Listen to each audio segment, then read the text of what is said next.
Hello, my name is Michael Zitelli. I'm going to be doing a speech on why violent video games make children more aggressive. I'm doing this based off of a significant study that was done by Iowa State University by a distinguished professor in psychology called Craig Anderson. He made much of his life's work studying violent video games and the effects of youth behavior. In his study, he analyzed 130 researches for 130,000 subjects worldwide, which proved conclusively that exposure to violent video games makes more aggressive, less caring kids, regardless of their age, sex, or culture. The study was published in March of 2010, the issue of the Psychological Bulletin. It was an American Psychological Association journal. It reports that exposure to violent video games is a causal risk factor for increased aggressive thoughts and behavior and decreased empathy and behavior specifically in youths. One of the reasons that I've chosen to do this specific study was because I've noticed in some videos that they had people in the city that would get attacked, or they would be hurt and laying on the street, and people would just casually walk by, not render any aid, not call for help. Even if there was no threat whatsoever, they didn't want to get involved. And desensitization is definitely an effect of what violent video games do, but it specifically targets children, which makes them even worse.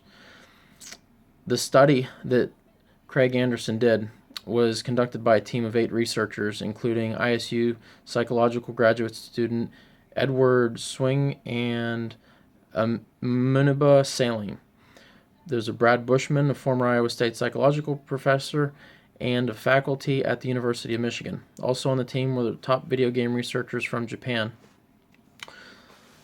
There was meta-analytic procedures used in this research. The team used these procedures for statistical methods, which were able to help analyze and combine results from previous and related literature to test the effects of violent video games on the behaviors, thoughts, feelings of the individual, ranging from elementary school age children to undergraduates in college. The research also included longitudinal data, which provided further confirmation that playing violent video games is a causal risk factor for long-term harmful outcomes. These are not huge effects, not in the order of joining a gang versus not joining a gang, said Anderson, according to Anderson, but these effects are also not trivial in size because they did affect the outcome overall. It is one risk factor for future aggression and other sort of negative outcomes, and it's a risk factor that's easy for an individual parent to deal with, at least easier than changing most known risk factors of aggression and violence, such as poverty or one's genetics. But, it's also just common sense. You shouldn't be running around beating people and, or worse, and glorifying it. And if somebody does have to view that, shouldn't be a child. It could be time to refocus the public policy debate about violent video games. I'm going to get into the brief history of the ratings that were used for violent video games, which is called the ESRB, which is short for Entertainment Software Rating Board. It is a self-regulatory organization that assigns age and content rating, enforces industry-adopted advertising guidelines, and ensures responsible online privacy principles for computer and video games in the United States.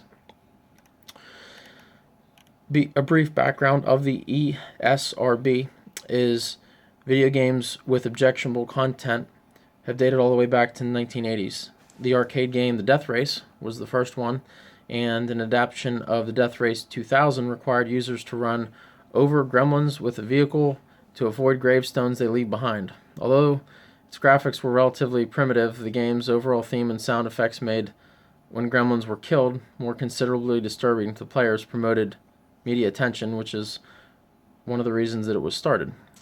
The developer, known as Mystique, became known for making sexually explicit adult video games for Atari 2600 console, but gathered the most attention with its controversial 1982 game, Custer's Revenge, which infamously featured crude simulation of rape of Native American women. All this stuff you could find on Wikipedia. 1983 industry crash caused marketing being overrun with low-quality products, prompted a higher degree of regulation by future console manufacturers when Nintendo launched its Famicom console in the United States in the Nintendo Entertainment System, also called NES. The formation of video games progression in the 1990s brought dramatic increase in graphic and sound capabilities and the ability to use full motion video content, which in the United States was supported by certain Democratic senators like Joe Lieberman of Connecticut and Herb Kohl of Wisconsin, which also did lead to judicial hearings on video game violence and corruption of society, which began in 1992. Sega had implemented its own voluntary rating system, a video game rating console, or VRC, largely to rate games released for its own consoles like Mortal Kombat and Night Trap, which were rated MA13 and MA17 on Sega's scale, respectively.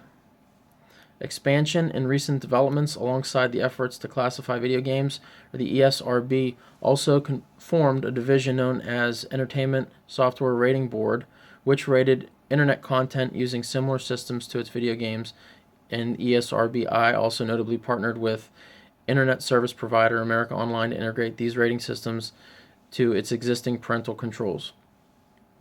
And throughout up till the present time in 2016, they're still used today, and it does help parents to be able to better monitor what their kids watch based on violent content. Thank you very much.